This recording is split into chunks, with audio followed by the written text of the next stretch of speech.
Hello மக்களே, கார்த்தி ரேவதி செம இன்ட்ரெஸ்டிங்காக போயிட்டுருக்கு. நம்ம கார்த்தியை லாக்கப்பில் பார்த்த உடனே நம்ம ரேவதியும் இதை நான் சும்மா விட போகிறதில்லன்னு சொல்லிட்டு நம்ம சாமுண்டேஸ்வரி சந்திரகலா கிட்ட வந்து பிரச்சனை பண்ண ஆரம்பிக்கிறாங்க. சாமுண்டேஸ்வரியும் ரேவதி நீ வீட்டுக்குள்ளே வந்தேன்னா இப்போவே அந்த கார்த்தியை வெளியில் விடுறேன்னு சொல்லிட்டு ஒரு கண்டிஷன் வைக்கும்போது எல்லாத்தையுமே நானே பார்த்துடலாமான்னு சொல்லிட்டு நம்ம ரேவதி செம அதிரடியாக ஒரு போராட்டத்தில் ஈடுபடுறாங்க. அதுலேருந்து நம்ம கார்த்தியை காப்பாற்றினது மட்டும் இல்லாமல் சந்திரகலா சாமுண்டேஸ்வரிக்கு சரியான ஒரு ஆப்பு வச்சுட்டாங்கன்னே சொல்லலாம். வீடியோக்குள்ள போகிறதுக்கு முன்னாடி நம்ம சேனலுக்கு சப்ஸ்கிரைப் பண்ணுங்கள், அப்படியே பக்கத்துக்கு பெல் ஐக்கனை கிளிக் பண்ணுங்கள். அப்போ தான் நான் போடுற வீடியோலாம் உங்களுக்கு நோட்டிஃபிகேஷனாக வரும். சந்திரகலா சாமுண்டேஸ்வரி பிளான் படியே நடக்குது. நம்ம கார்த்திகை மேலே ஒரு கம்ப்ளைண்ட்டை கொடுக்குறாங்க. வலுக்கட்டாயமாக நம்ம ரேவதியை வந்து கடத்திட்டு போய் வச்சுருக்க மாதிரி ஒரு கம்ப்ளைண்ட் கொடுக்கும்போது கார்த்தியை அரெஸ்ட் பண்ணி அந்த இடத்துல கூட்டிகிட்டு போகிறாங்க. இந்த விஷயத்தை தெரிஞ்சுக்கிட்டு நம்ம ரேவதி அப்படியே அதிர்ச்சியாக நிற்கிறாங்க. எவ்வளோ தைரியம் தான் இப்படி ஒரு செயலை பண்ணுவாங்கன்னு சொல்லிட்டு நம்ம ரேவதி நேராக ஸ்டேஷனுக்கே வந்து பேச ஆரம்பிக்கிறாங்க.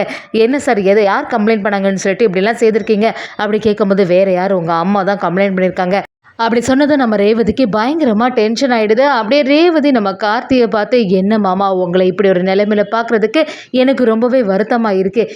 எனக்காக நீங்கள் எவ்வளோ கஷ்டப்பட்டுருக்கீங்க மாமா, இப்போ பாருங்கள் இப்படி ஒரு நிலைமையில் இருக்கீங்களே அப்படின்னு சொல்லிட்டு நம்ம ரேவதி கார்த்திகிட்ட சொல்லும்போது கார்த்திகா, சரி ரேவதி கொஞ்சம் பொறுமையாக இரு, எதுனாலுமே பார்த்துக்கலாம். நான் தான் ஏற்கனவே சொன்னேன்ல, அத்தை எப்படி இருந்தாலுமே கோபத்தில் தான் இருப்பாங்க, ஏதாவது ஒரு பிளான் பண்ணுவாங்கன்னு சொல்லிட்டு அதே மாதிரி தான் நடந்திருக்கு அப்படி சொல்லும்போது நம்ம ரேவதியும் இதெல்லாம் நான் சும்மா விடுற மாதிரி இல்லை, எங்கள் அம்மாவையும் சித்தியும் உண்டு இல்லைன்னு பண்ண போகிறேன் அப்படின்னு சொல்கிறாங்க. அதை கேட்டு நம்ம கார்த்தியும், சரி ரேவதி எதுனாலுமே கொஞ்சம் பொறுமையாக இரு அப்படின்னு சொல்லும்போது ரேவதி இந்த வாட்டி சும்மா விடுற மாதிரி இல்லை, இப்போவே என்னோட அம்மா கிட்ட போய் நான் கேட்குறேன்னு சொல்லிட்டு ரேவதி அவசரமாக அப்படியே சாமுண்டேஸ்வரியை பார்க்குறதுக்காக கிளம்புறாங்க. இன்னொரு சைடு பார்த்தீங்கன்னா சந்திரகலா சாமுண்டேஸ்வரி கிட்ட, அக்கா நம்ம நினச்ச மாதிரியே நடந்துட்டு இனிமேல் இந்த கார்த்தி பையனால் வெளியிலே வர முடியாது, நம்ம எப்படியாவது இந்த சான்ஸை யூஸ் பண்ணி ரேவதியை மறுபடியும் நம்ம வீட்டுக்கு கூட்டிகிட்டு வந்துடலாம் அப்படி சொன்ன உடனே நம்ம சாமுண்டேஸ்வரியும், சந்திரன் நீ போட்ட பிளான் சரியாக தான் இருந்திருக்கு, இதை பற்றி நான் கொஞ்சம் கூட யோசிக்கவே இல்லை, நீ சொன்னனால தான் எனக்கு இந்த பிளானே வந்துச்சு அப்படின்னு சொல்லிட்டு சந்திரா கிட்டே சொல்ல ஆரம்பிக்கிறாங்க. அதே சமயத்தில் எல்லா விஷயத்தையும் தெரிஞ்சுக்கிட்ட நம்ம ராஜராஜனும் அப்படியே ஈஸ்வரி கிட்ட பிரச்சனை பண்ண ஆரம்பிக்கிறாங்க.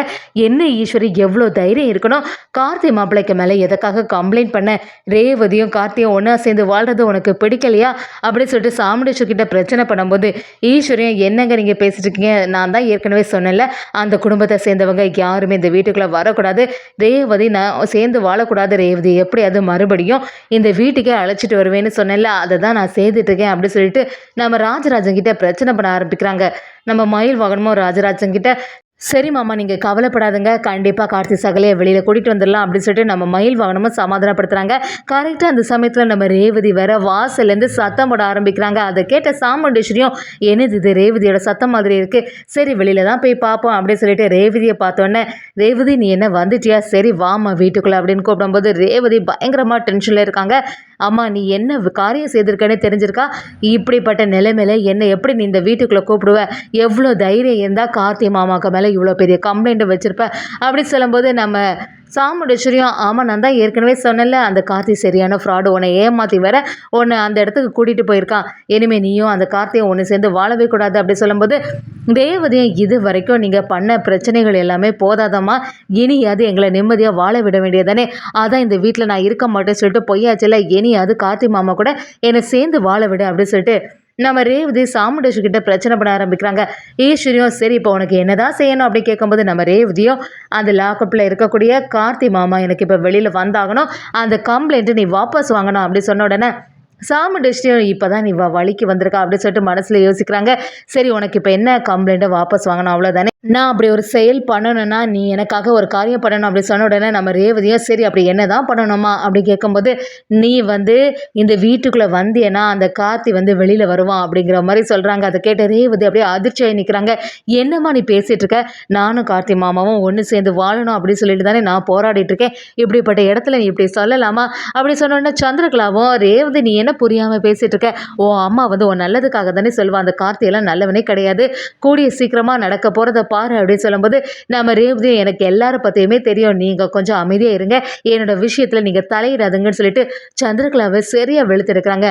நம்ம சாமுண்டேஸ்வரி ஒரு கட்டத்தில், நீ போக போக புரிஞ்சுப்ப ரேவதி, நான் தான் சொல்லிட்டு இருக்கேன்ல, நீ வந்து வீட்டுக்கு வா, உடனே வந்து அவனை லாக்கப்லேருந்து வெளியில் ரிலீஸ் பண்ணிடலாம் அப்படி சொல்லும்போது நம்ம ரேவதியும், என்னோட கார்த்தி மாமாவை எப்படி காப்பாற்றுன்னு சொல்லிட்டு எனக்கே நல்லாவே தெரியும். நீங்கள் எந்த உதவியுமே எனக்கு பண்ணவே வேண்டாம் அப்படின்னு சொல்லிட்டு நம்ம ரேவதி செம மாதம் அந்த இடத்துலேருந்து வராங்க. வீட்டுக்கு வந்த உடனே பாட்டி ரொம்பவே ஃபீல் பண்ணி இருக்கும்போது நம்ம ரேவதியும் எதுக்குமே கவலைப்படாதுங்க பாட்டி, எங்கள் அம்மாவும் சித்தியும் சேர்ந்து தான் கார்த்தி மாமாவை இப்படி செய்துட்டாங்க. கூடிய சீக்கிரமாக நான் எப்படியாவது கார்த்தி மாமாவை வெளியில் கூட்டிகிட்டு வரேன் அப்படின்னு சொல்ல ஆரம்பிக்கிறாங்க. நம்ம ரோகிணியோ சாமுண்டேஷ் கிட்ட வந்து என்னம்மா ரேவதி வந்து வெளியில் போனாலுமே நீ அவளை நிம்மதியாக வாழ விட மாட்டேங்கிற, ஏற்கனவே கார்த்தியோ ரேவதியை தான் ரொம்பவே சந்தோஷமாக இருக்க போகிறாங்களே, அப்புறமா எதுக்காக பிரச்சனை பண்ணிட்டு இருக்க, ஒழுங்கு மரியாதையாக கம்ப்ளைண்ட்டை வாபஸ் வாங்க வேண்டியதுனே அப்படி சொல்லும்போது நம்ம சாமுண்டேஸ்வரியும் என்ன ரோகிணி புரியாமல் பேசிட்டு இருக்காத, உங்கள் எல்லாருக்குமே நல்லது நடக்கணும் அப்படின்னு சொல்லிட்டு தானே நான் போராடிட்டு இருக்கேன் அப்படின்னு சொல்லிட்டு நம்ம சாமுண்டேஸ்வரி ரோகிணி கிட்டே சொல்ல ஆரம்பிக்கிறாங்க. அதே சமயத்தில் நம்ம ராஜராஜனும் மயில்வனமும் சேர்ந்து அப்படியே நம்ம கார்த்தியை பார்க்கறதுக்காக அந்த இடத்துக்கு போகிறாங்க. இன்னொரு சைடு பார்த்தீங்கன்னா சந்திரகலாவும் சிவனாண்டி கிட்ட நம்ம போட்டு பிளான் படியே எல்லாமே கரெக்டாக நடந்துட்டுருக்கு. இந்த வாட்டி இந்த கார்த்தி வந்து தப்பிக்கிறதுக்கு வாய்ப்பே இல்லை. அக்காக்காரி வேற ஏற்கனவே கார்த்தி மேலே பயங்கரமாக கோபத்தில் இருக்கா.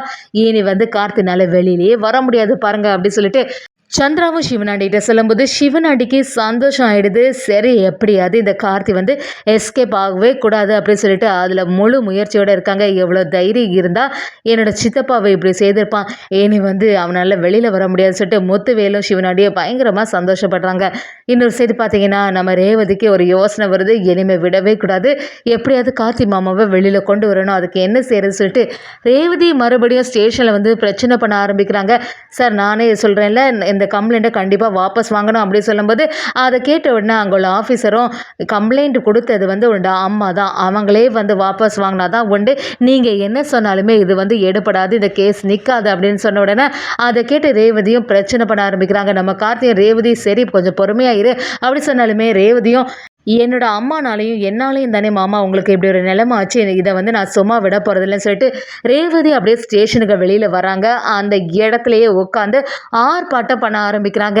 என்னோட மாமாவை வந்து வெளியில் கொண்டு வரலைன்னா நான் இந்த இடத்த விட்டு போகவே மாட்டேன், நான் வந்து இந்த இடத்துல போராட்டம் பண்ண ஆரம்பிக்கிறேன்னு சொல்லிட்டு நம்ம ரேவதி பிரச்சனை பண்ண ஆரம்பிக்கும் போது ஊரில் உள்ள பெரியவங்க எல்லாருமே யோசிக்கிறாங்க, என்னது இது இந்த பொண்ணு பிரச்சனை பண்ண ஆரம்பிக்கா, என்ன விஷயம் அப்படின்னு சொல்லிட்டு பார்க்கும்போது நம்ம கார்த்தி வந்து இப்படி கைது பண்ணி வச்சிருக்காங்கன்னு தெரிஞ்ச உடனே ஊரில் உள்ளவங்க எல்லாருமே நம்ம ரேவதிக்கு ஆதரவாக நிற்கிறாங்க. அதுக்கு பின்னாடி உட்காந்துட்டு ஆர்ப்பாட்டத்தை தொடங்குறாங்க. எப்படியாவது கார்த்தி வந்து வெளியில் வந்தாகணும்னு சொல்லிட்டு ரொம்பவே பெரிய ஒரு போராட்டம் வருது. இதெல்லாம் பார்த்துட்டு இருந்த அந்த ஆஃபீஸரும் இப்போ என்ன செய்கிறது, இந்த கூட்டத்தை வந்து ஏதாவது கலைச்சாலுமே பெரிய பிரச்சனை வந்துடுமே, இப்போவே அந்த சாமுண்டீஸ்வர்கிட்ட பேசிட வேண்டியதான்னு சொல்லிட்டு சாமுண்டீஸ்வர்கிட்ட ஃபோன் பண்ண ஆரம்பிக்கிறாங்க. அங்கே உள்ள விஷயத்தை கேட்ட உடனே அப்படியே அதிர்ச்சியாக நிற்கிறாங்க.